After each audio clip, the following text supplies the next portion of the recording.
영상으로 함께 말씀 나누는 여러분에게 주의 은혜와 평강이 함께 하시기를 주의 이름으로 축복합니다. 오늘 다니엘 8장 1절 14절 말씀 우리 함께 나누겠습니다.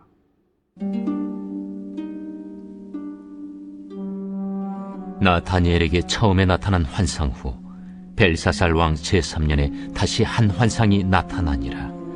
내가 환상을 보았는데 내가 그것을 볼 때 내 몸은 엘람 지방 수산성에 있었고 내가 환상을 보기는 을레 강변에서이니라. 내가 눈을 들어 본즉 강가에 두 뿔 가진 순양이 섰는데 그 두 뿔이 다 길었으며 그중 한 뿔은 다른 뿔보다 길었고 그 긴 것은 나중에 난 것이더라. 내가 본즉 그 순양이 서쪽과 북쪽과 남쪽을 향하여 받으나 그것을 당할 짐승이 하나도 없고 그 손에서 구할 자가 없으므로 그것이 원하는 대로 행하고 강하여졌더라. 내가 생각할 때에 한 순념수가 서쪽에서부터 와서 온 지면에 두루 다니되 땅에 닿지 아니하며 그 염소의 두 눈 사이에는 현저한 뿔이 있더라. 그것이 두 뿔 가진 순양 곧 내가 본 바 강가에 섰던 양에게로 나아가되 분노한 힘으로 그것에게로 달려가더니 내가 본즉 그것이 순양에게로 가까이 나아가서는 더욱 성내어 그 순양을 쳐서 그 두 뿔을 꺾으나 순양에게는 그것을 대적할 힘이 없으므로 그것이 순양을 땅에 엎드러뜨리고 짓밟았으나 순양을 그 손에서 벗어나게 할 자가 없었더라. 순염소가 스스로 심히 강대하여 가더니 강성할 때 그 큰 뿔이 꺾이고 그 대신에 현저한 뿔 넷이 하늘 사방을 향하여 났더라. 그중 한 뿔에서 또 작은 뿔 하나가 나서 남쪽과 동쪽과 또 영화로운 땅을 향하여 심히 커지더니 그것이 하늘 군대에 미칠 만큼 커져서 그 군대와 별들 중에 몇을 땅에 떨어뜨리고 그것들을 짓밟고 또 스스로 높아져서 군대의 주제를 대적하며 그에게 매일 드리는 제사를 없애버렸고 그의 성소를 헐었으며 그의 악으로 말미암아 백성이 매일 드리는 제사가 넘긴 바 되어 그것이 또 질기를 땅에 던지며 자의로 행하여 형통하였더라. 내가 들은즉 한 거룩한 이가 말하더니 다른 거룩한 이가 그 말하는 이에게 묻되 환상에 나타난 바 매일 드리는 제사와 망하게 하는 죄악에 대한 일과 성수와 백성이 내준 바 되니 짓밟힐 일이 어느 때까지 이를까? 그가 내게 이르되 2300주야까지니 그때 성소가 정결하게 되리라. 오늘 본문은 다니엘의 두 번째 환상에 대한 이야기입니다. 어제 살핀 것처럼 첫 번째 환상은 네 짐승에 대한 내용이었고요. 그 중에서 넷째 짐승의 그 포악함에 대해서 말씀을 드렸습니다. 결국 그 넷째 짐승은 로마 제국에 대한 내용이기도 하지만 그 짐승에 10뿔이 있고 또 하나의 새로운 뿔이 나타나서 새 뿔을 무너뜨리게 하고 그 뿔에는 눈도 있고 또 큰 말하는 입도 있어서 결국 하나님을 대적하고 하나님을 믿는 성도들을 공격하여 싸우게 된다는 말씀을 드렸습니다. 오늘 두 번째 환상에 대한 말씀인데요. 순양과 순염소에 대한 환상입니다. 첫째로 이 순양에 대한 이야기인데요. 두 뿔 가진 순양이라 그랬습니다. 우선 한 순양이 나타나서 동서남북을 헤집고 다닙니다. 이 순양을 제지할 세력이 이 지상에 아무도 없었습니다. 그런데 특징은 뭐냐면 이 순양에 두 뿔이 있는데 크기가 똑같지 않고 하나는 크고 하나는 작았다 그랬습니다. 이것은 지금까지 우리가 보아온 대로 메대와 바사 이 두 국가의 연합체로 그 중에서 바사왕 고레스가 정권을 가지고 있는 것을 보여주는 장면이라 할 수 있습니다.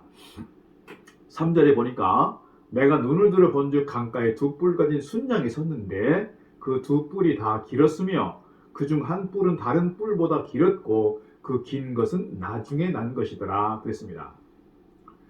두 번째는 순념소에 대한 이야기입니다. 서쪽에서 나오는 순념소 한 마리를 보았다 그랬어요. 이 순념소는 발이 땅에 닿지 않을 정도로 매우 빠르게 공격적으로 움직였습니다. 이 순념소가 앞에 있었던 그 순양을 보자마자 달려들어서 이 순념소가 순양을 찔렀다 그랬습니다. 그렇게 되니까 그렇게 위세가 당당했던 이 순양도 힘없이 그저 쓰러지고 말았습니다. 이 순념소에는 본래 뿔이 하나였었는데 그 뿔이 꺾이게 되니까 4개의 뿔이 새로 올라왔다 그랬습니다. 7절에 보니까 내가 본즉 그것이 순양에게로 가까이 나아가서는 더욱 성내어 그 순양을 쳐서 그 2뿔을 꺾으나 순양에게는 그것을 대적할 힘이 없으므로 그것이 순양을 땅에 엎드러뜨리고 짓밟았으나 순양을 그 손에서 벗어나게 할 자가 없었더라. 8절 순념소가 스스로 심히 강대하여 가더니 강성할 때에 그 큰 뿔이 꺾이고 그 대신에 현저한 뿔 넷이 하늘 사방을 향하여 났더라 그랬습니다. 이 순양과 순념소 그리고 그 뿔에 대한 성경의 해석은 몇 가지로 볼 수 있습니다. 오늘 본문 이후에 나오는 20절 이하의 말씀에서 몇 가지 설명하고 있는데요. 2뿔 가진 순양은 메대와 바사라고 말씀하고 있습니다. 20절 보니까 내가 본바 2뿔 가진 순양은 곧 메대와 바사 왕들이요. 두 번째 한 뿔 가진 순양은 헬라, 그러니까 그리스이고요. 그 뿔은 헬라의 알렉산더 대왕을 암시하는 겁니다. 21절 보니까 털이 많은 순념소는 곧 헬라 왕이요. 두 눈 사이에 있는 큰 뿔은 그 첫째 왕이라 그랬습니다.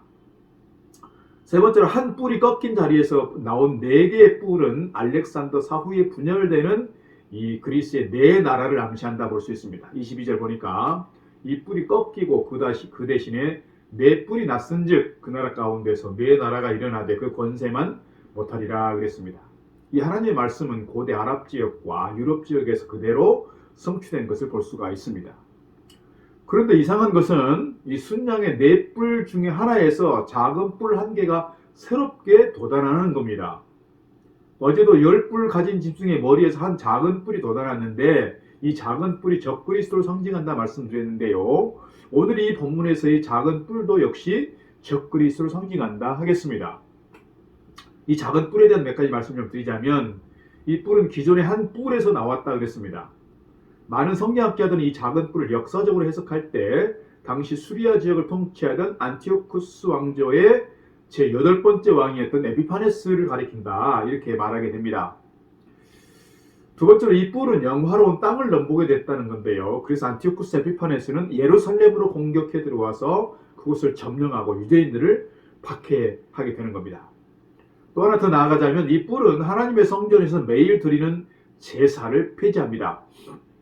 이 안티오쿠스 에피파네스는 유대인들을 심히 핍박합니다. 그는 여호와 하나님을 헬라의 신 제우스와 동일 선상에서 이해하고 취급했습니다. 그리고 자기 자신은 제우스 신의 현현이라고 말하면서 제왕 숭배를 공공연하게 선포하고 이것을 강요했습니다. 그래서 이 명령에 불순종하는 자들은 아주 잔인하게 아주 참혹하게 처형했었던 것이죠. 뿐만 아니라 성전에서 드렸던 제사나 할례여식 또는 안식일이나 유대인의 절기를 지키는 것을 금지하게 되고요. 심지어 율법의 모든 사본들을 다 파기해버리는 그런 잔인한 일을 행하게 됩니다. 어떻게 보면 아예 지상에서 하나님을 믿는 이 종교, 야훼 종교를 박멸하려고 한 것입니다. 우상의 여러 제단들을 이스라엘 곳곳에 이렇게 세우게 되었고요. 심지어는 이 BC 167년 12월경에 예루살렘 성전에 헬라의 신이었던 제우스 신상을 세우게 되고 그곳에 돼지를 제물로 드립니다. 우리가 잘 아는 것처럼 돼지는 율법의 부정한 짐승으로 되어 있기 때문에 유대인들은 이 돼지를 제물로 바치는 것은 물론 자기들이 먹는 것도 하지 않았었죠. 그러나 이 에피파네스는 이 제물로 돼지를 사용했고요. 유대인들에게 돼지고기를 먹도록 강요했고요. 먹지 않는 자들은 사형에 처하게 된 겁니다. 그러니까 유대교와 이 이방 종교들이 혼합되는 그런 종교 정책을 폈다 이렇게 말씀드릴 수 있습니다. 이것이 다신교 사회에서는 별 문제가 아닙니다. 그러나 유대인들은 유일신 하나님을 믿는 사람들이었기 때문에 그들에게는 큰 충격이 된 것이죠. 9절에 이렇게 말합니다. 그중 한 뿔에서 또 작은 뿔 하나가 나서 남쪽과 동쪽과 또 영화로운 땅을 향하여 심히 커지더니 11절 또 스스로 높아져서 군대의 주제를 대적하며 그에게 매일 드리는 제사를 제하여 버렸고 그의 성소를 헐었다 그랬습니다. 이게 에피파네스의 행위입니다. 또 하나 2300주야에 대한 문제인데요. 이렇게 핍박을 받는 날이 얼마 동안 계속되느냐? 오늘 말씀에 보면 2300주야간 계속된다 그랬습니다. 14절 보니까 그간 내게 이르되 2300주야까지니 그때의 성소가 정결하게 함을 얻으리라 그랬습니다. 2300주야에 대한 해석이 여러 가지가 있습니다. 2300주야를 잘못 해석해서 이단이 되는 경우도 있습니다. 예를 들면 안식교에서 이 날짜를 해석하는 경우가 있습니다. 이미 오류라고 증명이 되었습니다만은 성경을 잘 해석해야 됩니다. 특별히 성경에 나오는 날짜들을 계산하는 것들과 상징들에 대한 해석에 있어서 아주 신중해야 하는 것이죠. 안식교에서는 이 2300주야를 2300년으로 해석을 했습니다. 다시 말씀드리면 2300주야의 시작은 BC 457년이라고 보았습니다. 이때는 고레스에 의해서 이스라엘이 해방된 때인데, 물론 이 연도 개선도 잘못됐습니다만 성경적으로 이 고레스가 성전을 중건하라고 했다고 이해를 했어요. 이 안식교에서. 그래서 그때부터 2300년이 지난 1883년 3월 21일이면 그 해가 끝나니까 주님께서 재림하신다고 보았던 겁니다. 우리나라에도 1992년 10월에 다미선교 이장님처럼 미국에서 아주 센세이션을 일으켰다고 합니다. 그래서 주님께서는 오시지 않았고 다시 날짜를 수정했지만 역시 그날도 주님은 오시지 않은 것입니다. 이들은 여러 가지로 성경을 잘못 해석했습니다. 이 고레스가 유대인들을 돌아가라고 허락한 연도가 사실 잘못되었고요. 성전을 중건하라고 말한 적이 없었고요. 또 2300주야에 대한 해석의 초점도 그리스도의 재림과 관련된 내용이 아니라고 하는 겁니다. 대개 보수신학자들의 주장은 2300주야에 대해서 이렇게 해석합니다. 안티오코스 에피파네스의 그 가증한 행위가 진행되었던 그 박해의 기간을 2300주야라고 해석을 하는 것이죠. 2300주야를 계산하면 약 6년 남짓입니다. 그래서 그의 가증한 행위는 171년에서 165년에 끝을 내리게 되니까 이게 약 6년간인 거예요. 그래서 하나님께서는 오늘 다니엘을 통해서 그 기간까지도 정확하게 예고했다, 이렇게 해석을 하는 겁니다. 사랑하는 성도 여러분, 하나님께서 이 안티오코스 에피파네스 이 사건을 통해서 우리에게 말씀하시기를 원하시는 것이 무엇일까요, 여러분? 그것은 앞으로 있을 적 그리스도를 보여주시고 적 그리스도의 종말을 보여주는 데 있다, 이렇게 말씀드릴 수 있습니다. 안티오코스 에피파네스로 상징되고 있는 이 적 그리스도의 중요한 공격 목표는 어디 있느냐? 우리 성도들입니다. 이 성도들은 적 그리스도의 공격을 당하는 동안을 우리가 보통 대환란이라고 이렇게 이해할 수 있는 것이죠. 그래서 유대인들은 이 안티오코스 에피파네스의 핍박을 받으면서 그들의 신앙의 소중함을 다시금 일깨우게 된 겁니다. 그래서 더욱더 이런 박해 기간 동안에 하나님을 사모했고 율법을 더욱더 굳게 지킬 것을 다짐했고 메시아 대망 사상이 그들 가운데 커져갔다는 거예요. 하나님께서는 종말을 당하는 성도들에게 큰 환난을 허락하시기도 합니다. 이유는 뭡니까? 이런 환난을 통해서 믿음이 더 굳어지고 말씀으로 돌아오기 때문에 그렇습니다. 이것이 택한 백성들의 특징이라고 할 수 있습니다. 하나님의 택한 자녀가 아니면 환난을 당할 때 넘어지고 맙니다. 물러갑니다. 떠나갑니다. 여러분, 키질을 할 때 보면 알곡은 키질을 하면 할수록 안쪽으로 들어오게 되고요. 죽정이는 밖으로 나가는 것이죠. 참으로 하나님의 택하심을 받은 성도들은 이 환난을 당하면 당할수록 더욱더 하나님 쪽으로 가까이 온다는 거예요. 하나님께로 돌아온다. 이 믿음이 우리 가운데 있기를 바라겠습니다. 그리고 여러분 모두가 그렇게 되기를 바라는 것입니다. 오늘 코로나 때문에 우리의 신앙적 일상이 아주 어려운 시대 속에 살고 있습니다.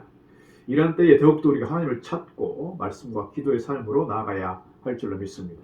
오늘 유대인들이 이 안티오코스 에피파네스에 의해서 핍박을 받음으로써 더욱더 그들의 마음이 하나님께 쏠린 것처럼 적 그리스도가 일어나서 성도들을 핍박하겠지만 우리 믿음의 사람들은 그 가운데서 더욱더 믿음을 굳게 지키기를 바라시기 때문에 하나님께서는 그런 일들을 미리 보여주신다는 것이지요. 우리가 궁극적으로 재림하실 주님을 기다리면서 우리의 신앙이 흐트러지는 것이 아니라 더욱더 주님을 찾고 주님 오심을 준비하는 깨어있는 성도들 되기를 바라겠습니다. 오늘 하루의 삶도 주님 안에서 평안하시고 주님 주시는 강건한 은혜가 여러분 가운데 풍성하기를 주의 이름으로 축복합니다. 오늘 수능 보는 날입니다. 수능 보는 우리 아이들에게도 하나님 은혜가 있기를 바라고 하나님 주신 지혜와 총명함과 집중력으로 이 일들을 잘 감당할 수 있기를 주의 이름으로 축복합니다.